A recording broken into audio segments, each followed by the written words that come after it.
Bienvenidos una semana más a La Voz de las Letras. Me llamo Alejandro y esto es un programa de radio dedicado a las humanidades y que, gracias a sus oyentes, ha sido posible la grabación de un segundo programa y esperamos que toda la difusión que nos habéis dado vaya en aumento. Buenos días, Celia.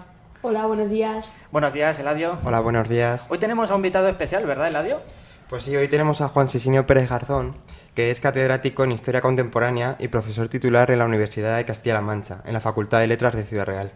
Sus dos grandes líneas de investigación son el siglo XIX en España e historia del feminismo. Es autor de múltiples publicaciones, entre ellas están las obras monográficas Milicia Nacional y Revolución Burguesa, El prototipo madrileño de 1808 a 1874, que estuvo publicada en 1974, Las Cortes de Cádiz, El nacimiento de una nación liberal de 1808 a 1814, que se publicó en 2007, y las más recientes como Historia del feminismo, publicada en 2011, y Contra el poder, conflictos y movimientos sociales en la historia de España, de 2015. Además de numerosas colaboraciones en obras colectivas, artículos de revista. En definitiva, su legado es abrumador. En fin, Sisinio, que estamos encantados de tenerte aquí. Creo que hablo en el nombre de los tres. ¿Y nos podrías contar algo sobre todo esto? Yo estoy abrumado de ver las pilas cosas que sabéis y cómo lo hacéis de bien y bien explicado, y me parece muy buena iniciativa la de la radio. Estoy encantado de estar aquí con vosotros. Efectivamente, ¿qué te digo del currículum? Destacar la historia del feminismo, era lo que queríais hablar, ¿no? Exactamente. Sería muy largo resumirlo, pero en definitiva subrayaría que el feminismo es el movimiento social que ha tenido más largo alcance y triunfos más irreversibles en la historia. Quiero decir que desde la Ilustración que nace el feminismo, como el liberalismo, el socialismo y el anarquismo, de aquellos principios de libertad, igualdad y fraternidad de la Revolución Francesa, el movimiento de las mujeres ha sido lento, pero dando pasos casi siempre sin retroceso. Sin retroceso. Primero la conquista de la igualdad en el acceso a la educación, luego la conquista del voto, después la conquista dentro de la igualdad dentro del matrimonio, el acceso a todas las profesiones, y es una onda expansiva que se ha realizado primero en los países occidentales, sobre todo en Europa occidental y en Estados Unidos, desde el siglo XIX hasta hoy, pero se ha ido extendiendo como una mancha de aceite por todo el planeta, de tal forma que hoy, aunque no todos los países aplican la igualdad de la mujer, es cierto que están mal vistos los países que no aplican la igualdad de la mujer. Y en ese sentido el triunfo es incuestionable y tiene otra característica. Así como el liberalismo, el socialismo, el anarquismo tiene sangre a su espalda y se han organizado defendiendo sus aspiraciones, sus metas legítimamente defendibles, en esos movimientos siempre hubo momentos de lucha donde hubo sangre, por parte de uno o de otro. No es cuestión ahora de analizar ni quién mató más, ni quién mató menos, ni si la culpa fue de uno o de otro, pero el feminismo nunca ha matado a nadie. Y eso es porque incluso el cristianismo, las religiones también han matado, y el feminismo no ha matado a nadie. Como mucho ha hecho algunos escraches al principio del siglo XX contra algunos políticos que no cumplían lo prometido, pero bueno, los escraches son un poco zarandear a las personas diciéndoles de manera más cercana que cumplan sus compromisos. Buzoneaban, les quemaban los buzones del correo, que entonces era muy importante, como si ahora te rompen el WhatsApp y te dejan incomunicado, pero cosas así se puede decir sin importancia. Con eso os doy la visión general de lo que yo veo que es el feminismo, porque tendréis muchas cosas porque lo habéis estudiado y sabéis ya más que yo, que lo tenéis más fresco. Es muy acertada la visión que ha puesto ahora mismo Juan Sisinio. Sí. ¿Queréis formularle alguna pregunta? Sí, ¿no? Empezamos con la ronda de preguntas. Claro. Yo sí tengo una para Juan Sisinio. ¿Qué importancia cree que tiene investigar la historia del feminismo y por qué la historiografía no se centró en ella antes? Importancia tanta como que es la mitad de la sociedad, las mujeres. Y no se investigó antes pues porque no había feministas. O sea que es cierto que cuando se da una ley, es curioso, por ejemplo, en la Ley de Igualdad de Zapatero de 2004, 2007, ahora no me acuerdo el año. Bueno,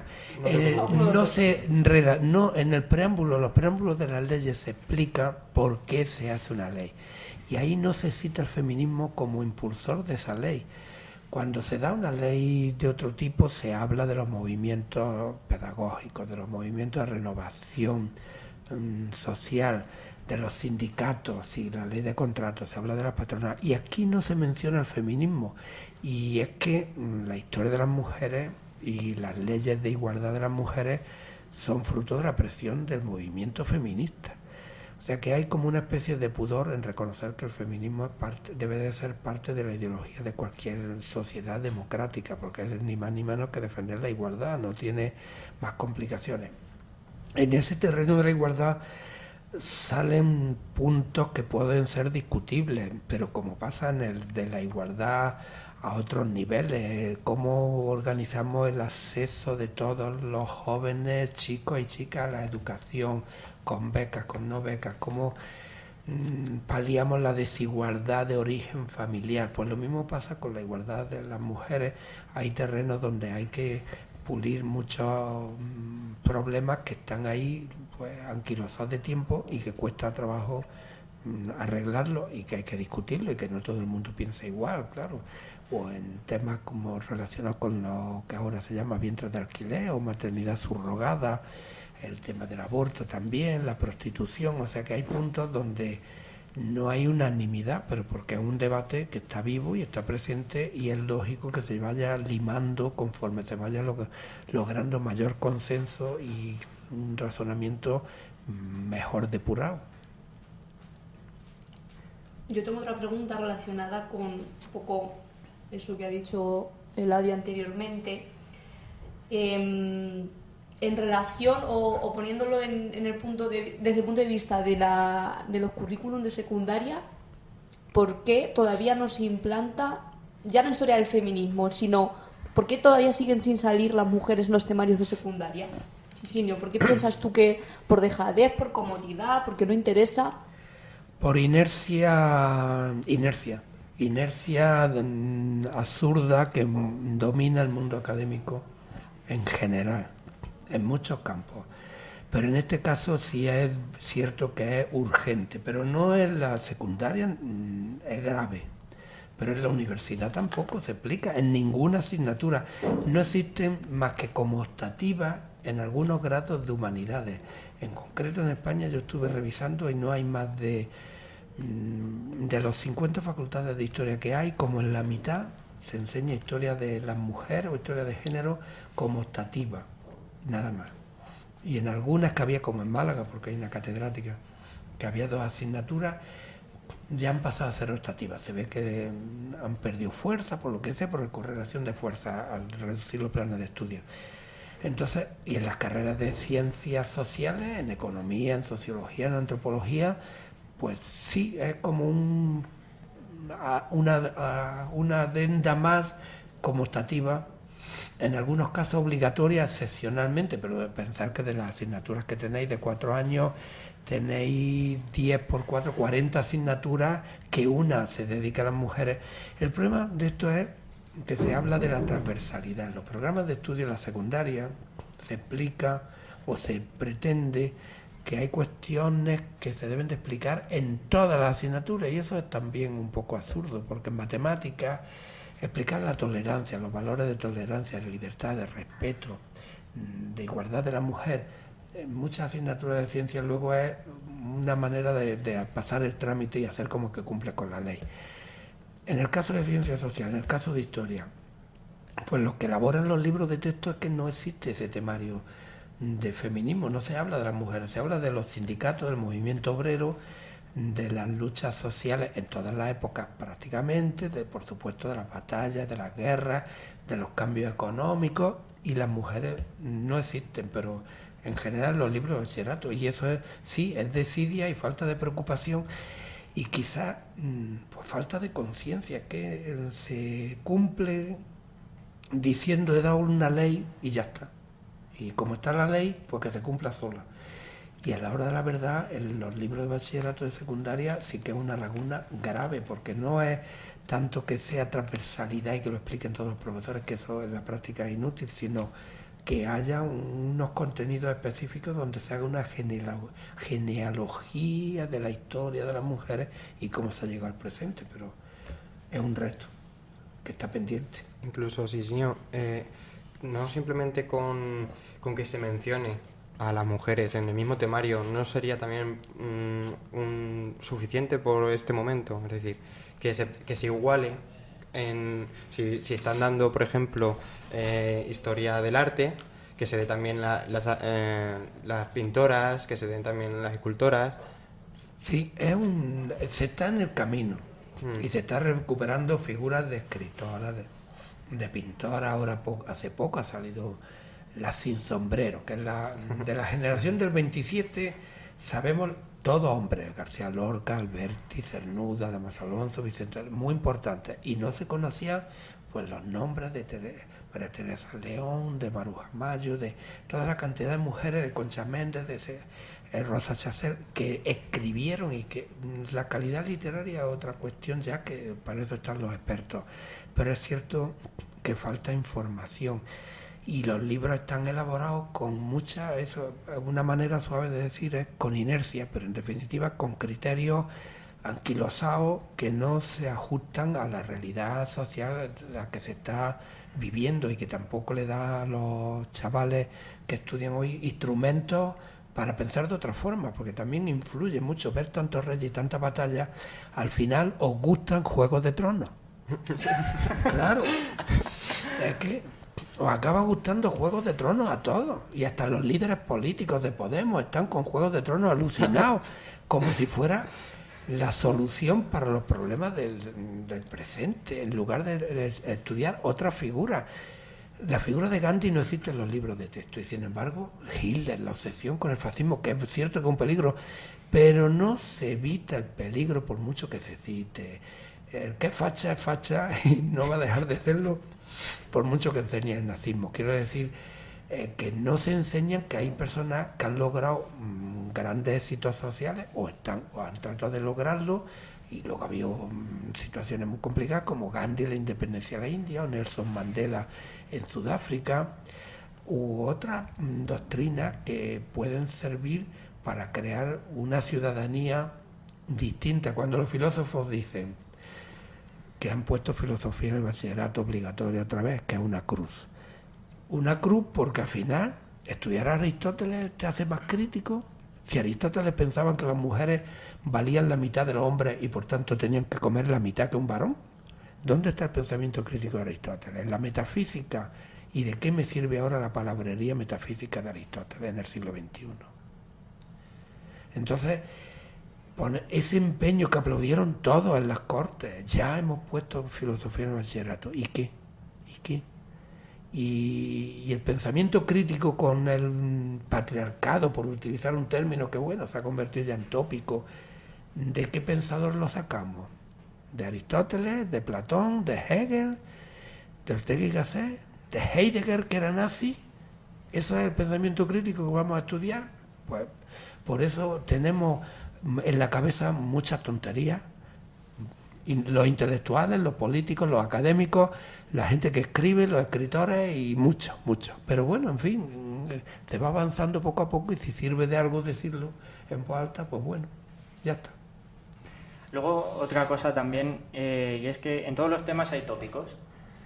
Y claro, los tópicos te alejan de lo verdaderamente real, de la realidad de la situación. ¿En el feminismo también actualmente podemos encontrar tópicos? Pero, bueno, tópicos... Pero depende. Si me dice algún ejemplo me puedo orientar. A ver, tópicos los tienen los contrarios al feminismo, más bien. Utilizan tópicos de que las mujeres son muy radicales. Hay muchos tópicos acumulados contra el feminismo. Dentro del feminismo puede haber algunas posiciones que son discutibles, que se llaman radicales, pero es normal en cualquier movimiento, cuando está abriéndose camino, que haya expresiones más vehementes de lo que quieren conseguir y que sean más impacientes, vehementes e impacientes. Pero en general los tópicos son contra, porque desde 1910 o así que se creó en Inglaterra la Liga Antifeminista de Varones, porque tenía mucho predicamento las sufragistas que pedían simplemente la igualdad y el derecho a votar. Ya se han corrido muchos tópicos contra las feministas, que si son marimachos, que si no son mujeres auténticas, que si no se visten bien, que si no se pintan, que si no van guapas, que si no van no sé cuántos. Entonces los tópicos yo creo que van en contra del feminismo, y hasta tal punto que si pregunta a la gente normalmente es remisa contestar que es feminista porque piensa que el feminismo es un movimiento radical. Se ha arraigado el tópico de que el feminismo es radical, y no es radical, es que pedir la igualdad cuesta trabajo romper mucha inercia amasada durante siglos, donde es cierto que incluso en los gestos cotidianos pues tenemos tendencia a tratar a la mujer como el sexo débil, tenemos tendencia incluso al cederle el sitio, al otro tipo de cuestiones que también son debates dentro del feminismo, hasta qué punto la feminidad significa otro concepto de la vida. Hay un feminismo relacionado con la naturaleza, con la exaltación de la maternidad. Sin embargo, hay otro feminismo cyborg, que sería más tecnológico, es decir, habría que dejar la cuestión de la ternura y la maternidad para la ciencia. Llegará el día en que todos naceremos en incubadoras, y entonces la maternidad no será una exclusiva que caracterice a las mujeres que durante 9 meses paren, sino que serán, no sé cómo serán, pero seremos todos como ciber. En fin, es verdad que el feminismo ha generado tendencias de pensamiento interesantes y divergentes, porque entre el feminismo de relación con la naturaleza, que salta a la diosa madre, a la tierra, que en países como India y África tiene mucha fuerza, y claro, subraya la ternura, el cuidado y la atención frente a la virilidad, que es más violenta. Está el feminismo cyborg, que también dice que la mujer debe dejar de ser un instrumento de reproducción, que eso es una etapa prehistórica de la persona en la que durante 9 meses tiene el vientre puesto para reproducir la especie, que eso se puede superar con los avances tecnológicos. ¿Hacia dónde caminaremos? Pues ya veremos, pero hoy viene en la prensa que los chinos han hecho no sé qué cambalache genético, o sea que vuestros nietos verán muchas cosas. ¿Qué diferencias reseñables podría destacar entre el feminismo y otros movimientos sociales? Aparte que has comentado algo de ello en la introducción, pero más específico. Sí, pues más específico es que el feminismo no ha tenido nunca una estructura organizativa jerárquica con disciplina de partido y con papas, popes y comisarios políticos, como han tenido todos los partidos políticos, que tienen un presidente, un secretario general, un secretario de organización, un tesoro. Es una movilización de mujeres que luchan por y se asocian para defender propuestas concretas, el acceso a la igualdad, el como voto, asambleas. Más que asambleario es de participación renovada y persistente y ampliable, sin estructuras jerárquicas. Claro, eso tiene el inconveniente de que sus movilizaciones son más efímeras y también se dividen más, y por eso el feminismo es muy plural siempre. Pero a la hora de las luchas se suelen unir. En definitiva, hay dos grandes tendencias dentro de ese feminismo. La tendencia a juntarse con un partido político y militar, porque piensan que este partido político, pues como pasó en 1900 en Inglaterra, el Partido Liberal o los laboristas te lo podían defender mejor, o ahora puedes pensar que la izquierda te defiende mejor tus derechos, y las feministas que piensan que no. Las mujeres solas y juntas, de manera interclasista, por defendernos como mujeres, sin pensar en la ideología. Da lo mismo que gobiernen uno u otro. Esas dobles tendencias sí existen, pero no está estructurada como tienen todos los partidos políticos. De hecho, no existe un partido político feminista. había periódicamente, en España hubo un intento, pero sin votos, y en algunos países, pero no existe en ningún país un partido feminista como tal. Esa sería la principal característica organizativa. Aparte de lo que antes decía, al no tener esa estructura, lógicamente no ha impuesto una norma y no ha matado a nadie, ¿no? Exactamente. Además que parece que el movimiento va desde abajo hacia arriba, que es muy Sí. importante en el tema social. Claro, porque son iniciativas que surgen desde los problemas concretos. Entonces, más que tener una propuesta de organización total de la sociedad, como tienen los liberales, los socialistas o los anarquistas, que serían las tres grandes ideologías ahí en pugna, aquí lo que quieren es una sociedad nueva donde la mujer no tenga ningún tipo de discriminación. Le da lo mismo que la empujen uno u otro, liberales o socialistas, siempre que esa sea la meta. Todos sabemos que estamos viviendo en la actualidad como un nuevo empuje del movimiento feminista, ¿no? Solo hay que ver las manifestaciones multitudinarias que ocurrieron el 8 de marzo de este año.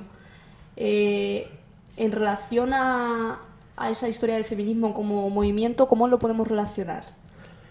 ¿Estamos viendo un nuevo empuje realmente? Sí, porque lo que llaman la cuarta ola, bueno, ya se verá con el tiempo si es la cuarta o la quinta, o cómo se llama, o tiene otro nombre, y ha surgido por los casos de acoso y abuso sexual, sobre todo del mundo de clase media, intelectuales, profesionales, del cine, de la cultura, El Me Too. Que han tenido más peso, efectivamente, el Me Too de Hollywood.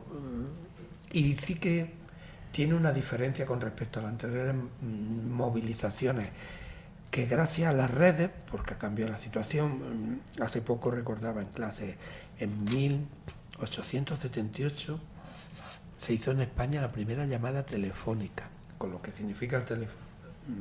Ha pasado un siglo largo, siglo y medio no llegamos, y ahora con las redes sociales la comunicación es enorme, de tal forma que lo que dice una actriz de Hollywood se enteran en todos los países, incluso Irán, aunque corten las redes, ¿no? Y eso sí es un hecho nuevo respecto a la otra ola de feminismo, que sí había teléfono, pero era a mano, la radio, la televisión un poco, pero ahora las redes, que es otro mundo Mejores medios de distinto. difusión. Claro, que entonces es instantáneo y son millones de personas, y las figuras, los que siguen a estas personalidades del mundo del cine, son millones, se contabilizan por millones. Entonces es algo inédito que ni la Iglesia Católica ha tenido con tantos creyentes, y en ese sentido eso es un dato importante y ha impactado en todo el mundo. Quizá la novedad que en España es de los países donde más ha impactado, y puede ser porque ha cogido en un momento como de salida de una crisis económica, crisis de los partidos políticos, ascenso de otras nuevas propuestas. Depende un poco de cada país, porque curiosamente el Me Too ha tenido mucha fuerza en Estados Unidos, en países como España, pero no tanto en Francia. ¿Por qué? Es que en esto ya habría que analizar cada caso. Pero es cierto que la repercusión que está teniendo se puede permitir decir que se catalogue como una etapa nueva. Eso sí. Vale, nos quedan pocos minutos de programa, así que para ir cerrando, si te parece, si puedes esbozar unas líneas generales de lo que tú crees que debe saber la sociedad sobre el feminismo y para favorecer su impulso.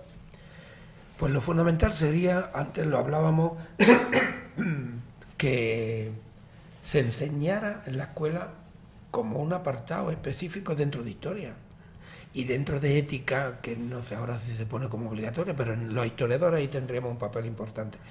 Que lo mismo que se explica el Renacimiento, el humanismo, el arte gótico, el liberalismo, el anarquismo, el socialismo, el republicanismo, se explica el feminismo, no lo mismo, más, con más peso, y por lo menos que se sepa. Lo primero es el dato. Y a partir de ahí también explicar como reto que el feminismo implica no solo un cambio por leyes, sino un cambio en las personas, en el comportamiento cotidiano. O sea que es un programa que, así como el liberalismo, el socialismo, el anarquismo, nos podemos quedar en un decreto y nacionalizamos la banca, o ponemos más impuestos y los repartimos, o damos libertad de mercado. Aquí, y eso no te afecta a tu vida privada, tú puedes dormir como te dé la gana y con quien quieras. Aquí eso te obliga a cambiar tu comportamiento cotidiano, el feminismo, tu relación con las mujeres, tu actitud ante el acoso cuando una mujer lo sufre, ante el maltrato también en general, no solo a las mujeres, a los niños, al bullying, el acoso escolar, el acoso laboral. O sea, obliga a un cambio, a lo que dijo Kate Miller, que es una feminista de 1870 muy importante: todo lo personal es político. Entonces el feminismo tiene una dimensión distinta, nueva y revolucionaria, que obliga a que revolucionemos nuestra vida y cambiemos en nuestros comportamientos. Eso es, ese es el reto, y eso habría que explicarlo, porque muchas veces cuando se oyen las manifestaciones, que hay que hacerlas, pidiendo más dinero contra la violencia machista, sí, pero ¿cómo arregla el dinero el cambio de actitud? Con 300 millones de euros, con 280, con 420, todo eso es necesario para la mujer que ya sufrió violencia, pero la prevención es algo más, y debe de partir de más frente. No tengo la receta ahora, pero sí está claro que la consigna y el lema es. Pues muchas gracias, Isinio, por estar con nosotros. Creo que hablo en nombre de los tres, que ha sido un orgullo tenerte aquí. Y nada, pues podemos explicar un poquito que la semana que viene haremos también con un alumno de nuestra facultad, con Santiago, y hablaremos de temas tan candentes en la actualidad como está, por ejemplo, el conflicto de Israel y Palestina. Vale, pues muchísimas gracias a todos los que nos estáis escuchando. Gracias otra vez, Isinio. Gracias a vosotros. Y Celia, Eladio, os veo la semana que viene grabando otro programa. Así que muchísimas gracias. Hasta el siguiente programa. Y gracias a todos los que nos escucháis y hasta el siguiente programa. Adiós. Hasta luego. Hasta luego.